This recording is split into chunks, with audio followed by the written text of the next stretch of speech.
దేవుని పరిశుద్ధమైన నామమున కూడి వచ్చిన మీ అందరికీ శుభములు వందనాలు తెలియజేయచ్చు ఉన్నాను. మన రక్షకుడు ప్రభువైన యేసుక్రీస్తు ఆయన మనల్ని ప్రేమించి సంరక్షించి బ్రతికించి ఆరోగ్యమిచ్చి ఆయుష్కాలం పొడిగించి ఈ నూతన దినాన్ని దేవుడు మనకు అనుగ్రహించినాడు. ఈ దినమందు దేవుని వాక్యమైన బైబిల్లో నుండి కొన్ని మాటలు మనము చదివి ధ్యానం చేసుకుందాం. మన వాక్య భాగము తెస్సలోనిక 2వ పత్రిక 2వ అధ్యాయం 13వ వచనము ఈ దినమందు ధ్యానం చేయాలి. ప్రభు వలన ప్రేమింపబడిన సహోదరులారా,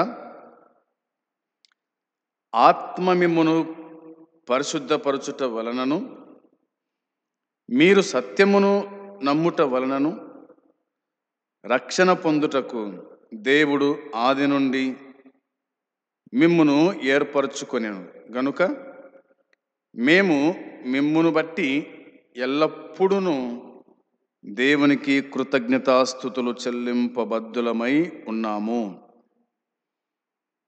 ప్రభు ఈ మాటలు దీవించి మనకు అనుగ్రహించినట్లుగా నేను కూడా ప్రార్థన చేస్తాను.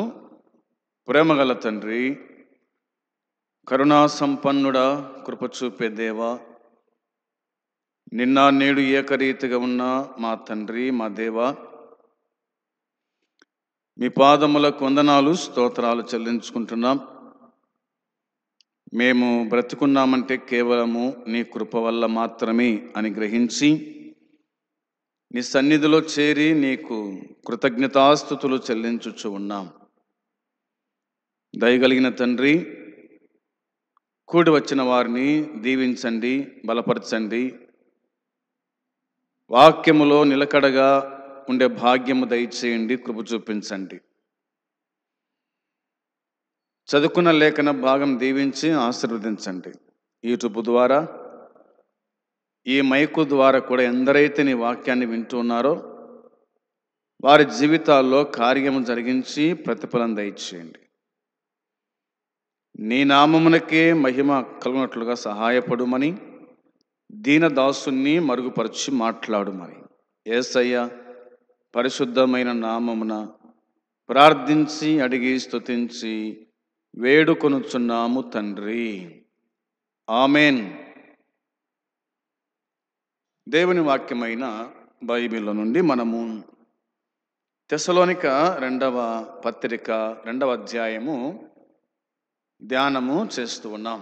శ్రద్ధగా మీరు ఈ మాటలు వింటున్నందుకు నేను మీ నిమిత్తమై దేవునికి ఎల్లప్పుడూ కృతజ్ఞతాస్తుతులు చెల్లించుచు ఉన్నాను.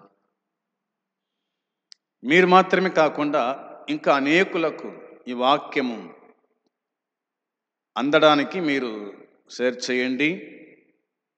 దేవుని వాక్యము బ్రతికించేది, దేవుని వాక్యము పాపికి రక్షణ కలిగించేది, దేవుని వాక్యము విశ్వాసిని ప్రభువులో బలపరిచేది, దేవుని వాక్యము ఒక సేవకుని సరైన మార్గంలో నడిపించేటువంటిది. కాబట్టి అందరూ కూడా గుర్తుంచుకోవాల్సిందిగా ప్రేమతో మనవి చేస్తూ ఉన్నాను.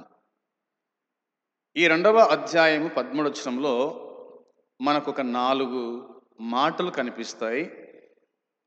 ఆ 4 మాటలను మనము ధ్యానం చేసుకుంటూ వద్దాం. 1వదిగా రాయబడిన మాట ఏమిటంటే, ప్రభు వలన ప్రేమింపబడిన సహోదరులారా అని అన్నాడు.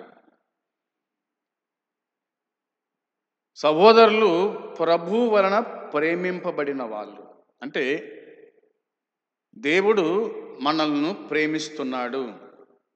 ఇది 100కి 100 వాస్తవం.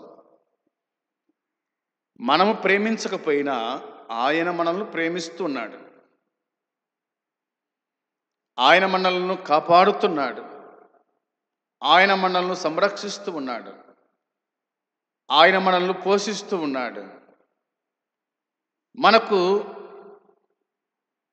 అనుదినము ఏమి అవసరమో అవసరాలన్నీ కూడా ఆయన తీరుస్తూ ఉన్నాడు. తినుటకు ఆహారం, త్రాగడానికి నీళ్లు, కట్టుకోవడానికి బట్టలు, ఉండడానికి ఇల్లు, ఇవన్నీ కూడా దేవుడు మానవులమైన మనకు ఆయన దయచేస్తున్నాడు. నేను పదే పదే ఈ మాట గుర్తు చేస్తూ ఉంటాను. ఇవన్నీ మీకు కావాలని మీ పరలోకపు తండ్రికి తెలియను అనే మాట. ఇవన్నీ మనకు కావాలని, ఇవి మనకు అవసరమని దేవుడు ముందే సిద్ధపాటు చేసినాడు. ఆదామును కలగజేయకముందే ఆదామునకు ఏమవసరమో ముందే చేసి పెట్టాడు. కాబట్టి మనము దేవుని వలన ప్రేమింపబడిన వాళ్ళం అని వాక్యం చెబుతుంది. పౌలు అన్నాడు, ప్రభువు వలన ప్రేమింపబడిన సహోదరులారా అన్నాడు. ఆయన మనల్ని ఎంతగా ప్రేమిస్తున్నాడంటే అది మాటల్లో చెప్పలేం.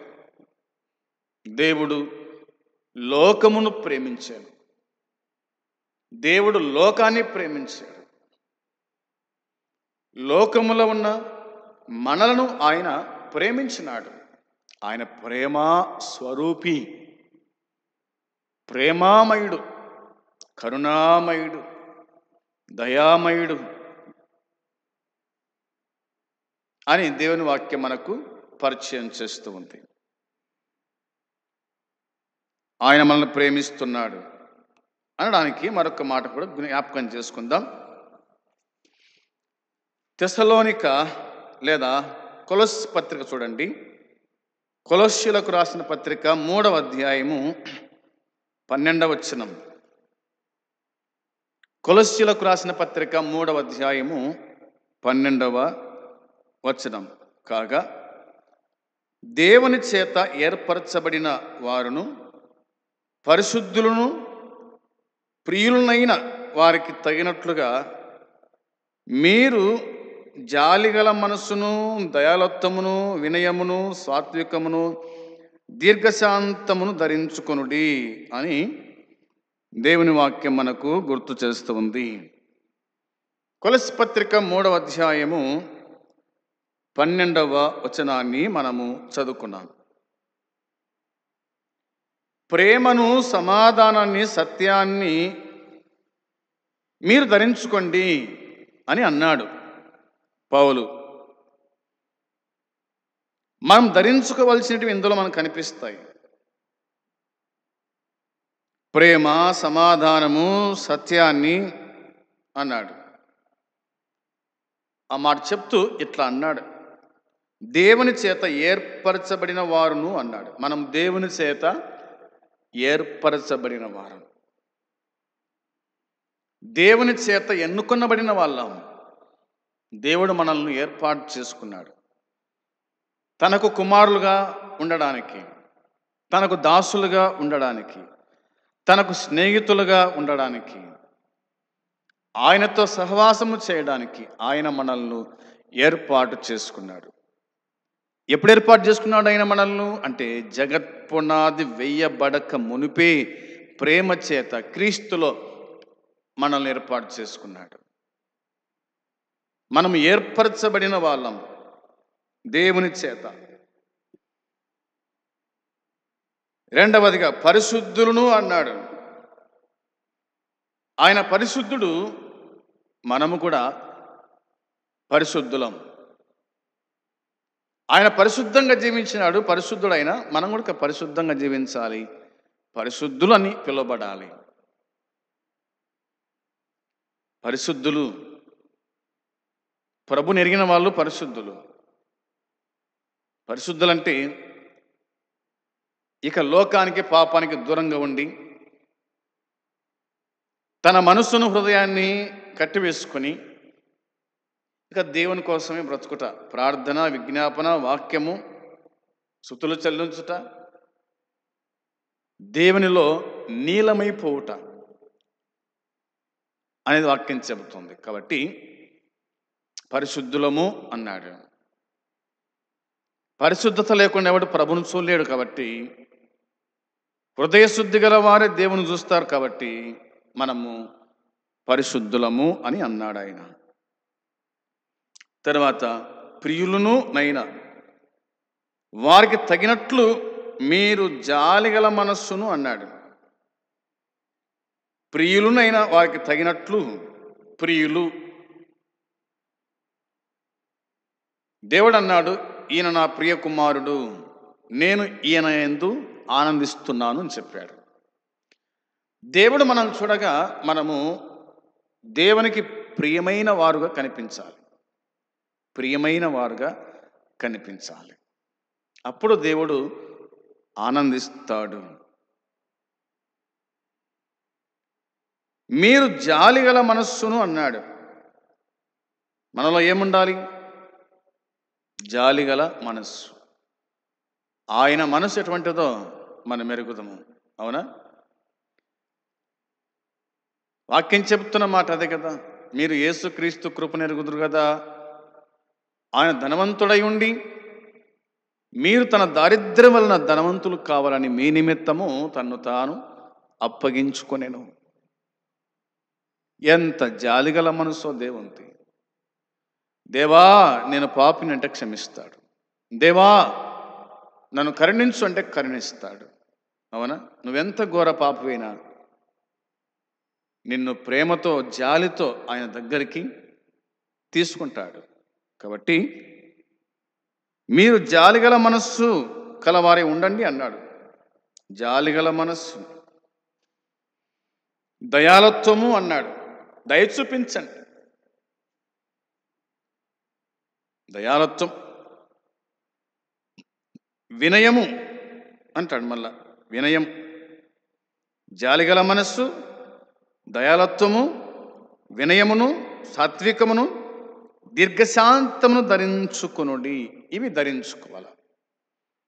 దేవుని చేత ఏర్పాటు చేయబడిన మనము ఇవి ధరించుకోవాలి. జాలిగల మనస్సు, దయాలత్వం, వినయము, సాత్వికం, దీర్ఘశాంతం ధరించుకొనండి, ధరించుకొనండి అని దేవుని వాక్యం చెబుతుంది. వినయము, విధేయత అనేది మనకు ఉండాలి. దేవుని విషయంలో వినయముగా ఎంతో తగ్గించుకొని ప్రభు సన్నిధిలో తమను తాము తగ్గించుకొనుట, ప్రభు సన్నిధిలో వినయముతో విధేయతతో బ్రతుకుట, భయముతో బ్రతుకుట, సాత్వికం గురించి మనం చూస్తే చాలా మనకు కనిపిస్తాయి. మోసే సాత్వికుడు, మన ప్రభు అయిన యేసుక్రీస్తు సాత్వికుడు. మోసం రాయబడింది అతడు మిక్కిలి సాత్వికుడు. సాత్వికుడు. మనలో సాత్వికం ఉండాలి. దీర్ఘశాంతం, దీర్ఘశాంతం ధరించుకోండి అన్నాడు. ఇవి ధరించుకోండి, మీరు దేవుని పిల్లలుగా ఇవి ధరించుకోండి అని జ్ఞాపకము చేస్తున్నాడు. తెస్సలోనిక మొదటి పత్రిక 1వ అధ్యాయము 4వ వచనం కూడా చదువుదాం. ఏలయనగా దేవుని వలన ప్రేమింపబడిన సహోదరులారా అన్నాడు. దేవుని వలన ప్రేమింపబడిన సహోదరులారా అన్నాడు. ప్రభు వలన ప్రేమింపబడిన సహోదరులారా అన్నాడు. అవునా? ఈ 2 పత్రికలు రాసింది పౌలే సంఘానికి. కాబట్టి మీరు ఏర్పరచబడిన సంగతి అంటాడు. మీరు ఏర్పరచబడిన సంగతి అనగా మా స్వార్థ మాటతో మాత్రం కాక శక్తితోనూ పరిశుద్ధాత్మతోనూ సంపూర్ణ వినే నిశ్చయముతోను మీ యొద్దకు వచ్చి ఉన్న సంగతి మీకు తెలియను. మీ నిమిత్తము మేము మీ ఎడల ఎట్టివారమై ఉంటమో మీరెరుగుదురు. మేము ఎట్టివారమై ఉంటమో మీరు ఎరుగుదురు. మా వలే మీరు కూడా ఉండాలని ఇష్టపడుతున్నా అని చెప్పాడు. అవునా? కాబట్టి మీరు ఏర్పరచబడిన సంగతి ఎలా ఏర్పరచబడ్డారు మీరు అంటే, మా సువార్త మాటతో మాత్రం కాకుండా శక్తితో, పరిశుద్ధాత్మతో, సంపూర్ణ నిశ్చయతతో మీ వద్దకు వచ్చి ఉన్న సంగతి మీకు తెలియను. సువార్త వలన ఏర్పరచబడింది సంఘం. సువార్త వలన పాపి పరిశుద్ధుడైనాడు. సువార్త వలన ఒక వ్యక్తి మార్చబడినాడు, ప్రభుకు సమీపమైనాడు, ప్రభు బిడ్డగా మార్చబడినాడు. అది కేవలము సువార్త వల్ల మాత్రమే, సువార్త వల్ల మాత్రమే అనేది గుర్తు చేసుకుందాం. కాబట్టి మీ నిమిత్తము మేము మీ ఎడల ఎట్టివారమై ఉంటమో మీరు ఎరుగుదురు. మా సంగతి మీకు తెలియదు, మా సంగతి మీకు తెలుసు. కాబట్టి మీరు దేవుని చేత ప్రేమింపబడిన వాళ్ళు. దేవుడు మిమ్మల్ని ప్రేమిస్తున్నాడు. నిజమే, ఆయన మనల్ని ప్రేమిస్తున్నాడు. ఆయన ప్రేమకు అవధులు లేవు. ఆయన మనల్ని ప్రేమిస్తున్నాడు అనేది ఒకటి. ఇక 3 రెఫరెన్స్గా చూస్తే కనుక మనము యోహాను రాసిన మొదటి పత్రిక 3వ అధ్యాయము 1వ వచనం. యోహాను రాసిన మొదటి పత్రిక 3వ అధ్యాయము 1, 2, 3 వచనాలు నేను చదువుకుంటూ వస్తాను. మనము దేవుని పిల్లలమని పిలువబడినట్లు తండ్రి మనకెట్టి ప్రేమను గ్రహించెనో చూడుడి. మనము దేవుని పిల్లలమే. ఈ హేతువు చేత లోక మనలను ఎరుగదు, ఏలయనగా అది ఆయనను ఎరుగదు అని చెప్పాడు యోహాను భక్తుడు. మనము దేవుని పిల్లలమని పిలువబడినట్లు తండ్రి మనకెట్టి ప్రేమను గ్రహించను చూడండి. తండ్రి మనకెట్టి ప్రేమను ననుగ్రహించెనో చూడండి. ననుగ్రహించెనో అనే మాట మనకెట్టి ప్రేమ చూపెనో అది అర్థం. మనకెట్టి ప్రేమ చూపెనో అని అర్థం. ఎట్టి ప్రేమ చూపినాడైనా మనకు, అవునా? ఎట్టి ప్రేమ చూపినాడైనా మనకు అంటే వాక్యమే చెబుతున్న మాట, మనము దేవుని పిల్లలమే. ఈ హేతువు చేత లోకం మనలను ఎరుగదు. మనము దేవుని పిల్లలమే అయితే లోకం మనల్ని ఎరగదు. ఎందుకంటే లోకం ఆయనను ఎరగలేదు కాబట్టి. లోకం ఆయనను తెలుసుకుంటే మనం తెలుసుకుంటుంది. లోకము ఆయనను తెలుసుకోకపోతే మనలుగా తెలుసుకోదు. చెప్పిన వారికి అర్థం కాదు. 2వ వచనం, మరియు ఇప్పుడు మనము దేవుని పిల్లలమై ఉన్నాం. ఇప్పుడు మనం దేవుని పిల్లలమై ఉన్నాం. మనం ఇక ఏమవుదుమో అది ఇంకా ప్రత్యక్షపరచబడలేదు. కానీ ఆయన ప్రత్యక్షమైనప్పుడు ఆయన ఉన్నట్లుగానే ఆయనను చూతుము గనుక ఆయనను పోలి ఉందుమని ఎరుగుదుము. దేవుని పిల్లలు దేవుణ్ణి చూస్తారు. దేవుని పిల్లలు దేవుని పోలికలో ఉంటారు. వీడంతా వీళ్ళ నాయన పోలిక కదా, వీడంతా వీళ్ళమ్మ పోలిక అంటారు చూడండి. అట్లా మనం దేవుని పిల్లలం. దేవుడు మనల్ని పిలిచినాడు, తన పిల్లలుగా స్వీకరించినాడు. కాబట్టి దేవుని పిల్లలమై ఉన్నాము. మనం ఇంకా ఏమవుదామో అది ఇంకా ప్రత్యక్షపడలేదు. కానీ ఆయన ప్రత్యక్షమైనప్పుడు అన్నాడు, ఆయన ప్రత్యక్షమైనప్పుడు ఆయన ఉన్నట్లుగానే ఆయనను చూస్తాం. ఆయన ఎట్ట ఉన్నాడో అట్లనే చూస్తాం.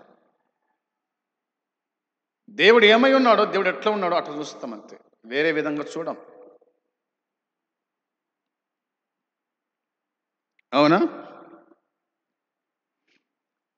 గనుక ఆయనను పోలి ఉందుము అన్నాడు. ఆయనను పోలి ఉందుము. ఆయన పిల్లలు ఆయనను పోలి ఉంటారు. ఆయన పిల్లలు ఆయనను పోలి ఉంటారు. ఎప్పుడు పోలి ఉంటారు ఆయన అంటే, ఆయన రక్తములో కడగబడినప్పుడు, మనము ఆయనకు లోబడినప్పుడు, మన పాపాలు క్షమించబడినప్పుడు మనము దేవుని పిల్లలము కాబట్టి మనము ఆయనను పోలి ఉంటాం. మనం రక్షించుకోవడానికి, మన పాపాన్ని కడిగివేయడానికి, మన అప్పును కొట్టివేయడానికి ప్రభువైన యేసుక్రీస్తు పరలోకాన్ని విడిచిపెట్టాడు, సింహాసనం విడిచిపెట్టాడు, దూతలను విడిచిపెట్టాడు, సమస్తాన్ని విడిచిపెట్టాడు, ఈ భూమి మీద రిక్తుడుగా జన్మించినాడు, సువార్త ప్రకటించినాడు, అప్పగించబడ్డాడు, శిలువ వేయబడ్డాడు, రక్తమంతా కార్చాడు, చనిపోయి సమాధి చేయబడి తిరిగి లేచాడు. ఆయనను ఆశ్రయించిన మనము, ఆయన చేత మనము ఏర్పరచబడ్డాం. పరిశుద్ధులుగా, ఆయన సొత్తైన ప్రజలుగా, ఆయన పిల్లలుగా, ఆయన రాజ్యానికి వారసులుగా ఆయన మనల్ని చేసుకున్నాడు. కాబట్టి ఆయనకు తగినట్టుగా మనం జీవించుదాం. ఆయన మనల్ని ప్రేమించాడు, మనం కూడా ఆయనను ప్రేమిస్తూ, ఇతరులను ప్రేమిస్తూ, దేవుని స్వార్థ ప్రకటిస్తూ ముందు కొనసాగుదాం. అట్టి కృప దేవుడు మనకు సమృద్ధిగా అనుగ్రహించునుగాక. ఆమేన్. ప్రార్థన చేసుకుందాం. ప్రేమగల తండ్రి, జాలి కలిగిన దేవా, నీ కొందనాలు, స్తోత్రాలు, స్తుతులు చెల్లించుకుంటున్నాం.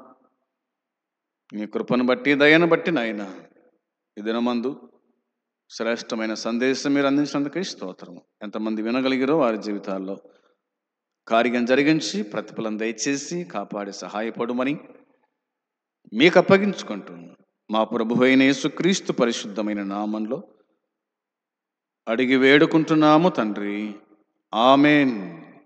పరలోకమందున్న తండ్రి ప్రేమ, మన ప్రభువైన యేసుక్రీస్తు కృప, పరిశుద్ధాత్మ సన్నిధి సహవాసము కూడి వచ్చిన మనకు సకల పరిశుద్ధులకు ఇప్పుడు ఎల్లప్పుడు సదాకాలము తోడై ఉండును గాక.